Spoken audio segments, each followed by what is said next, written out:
The lure of big savings was too much for some to ignore.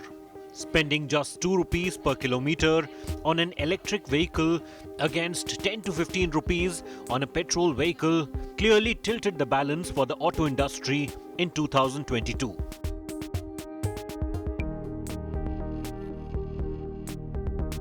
A record number of electric vehicles were sold last calendar year, with the number crossing the 1 million mark.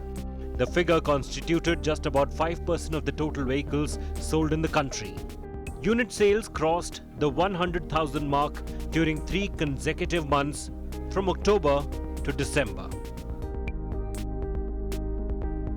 The push was led by individual buying and B2B sales to fleets and e-commerce delivery agents. The big winners: Ola Electric, Ather Energy and Tata Motors. Tata Motors, with its wide electric range of Nexon, Tigor and Tiago, crossed the 50,000 unit mark, capturing 85% of the personal electric vehicle market. Despite a great start, the EV industry has begun the new year with a great caution. All eyes are on China and the severe impact of COVID in the mainland.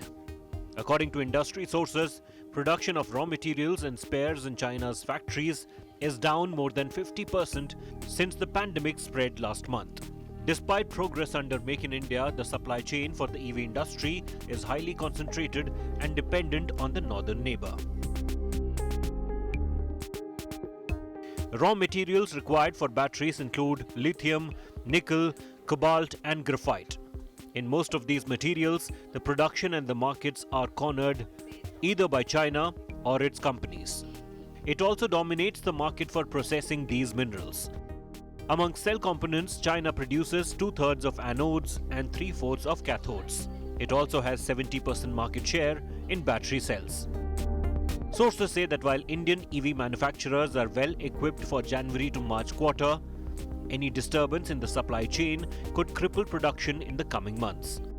There are other factors in play as well, which are forcing EV players into a wait-and-watch mode.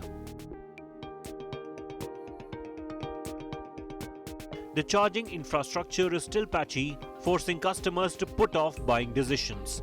And companies are reluctant to invest more in the sector till a long-term policy is announced by the government. Interestingly, the government has set an ambitious target for 2030. It wants EVs to make up 30% of personal vehicles, 70% of commercial vehicles and 80% of 2- and 3-wheelers.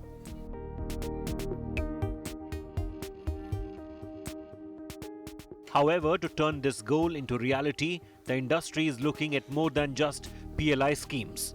Investments in R&D and building alternate supply chains has become a big focus to ensure that the Indian industry has enough protection to face the Chinese headwinds. Bureau Report, Business Today Television.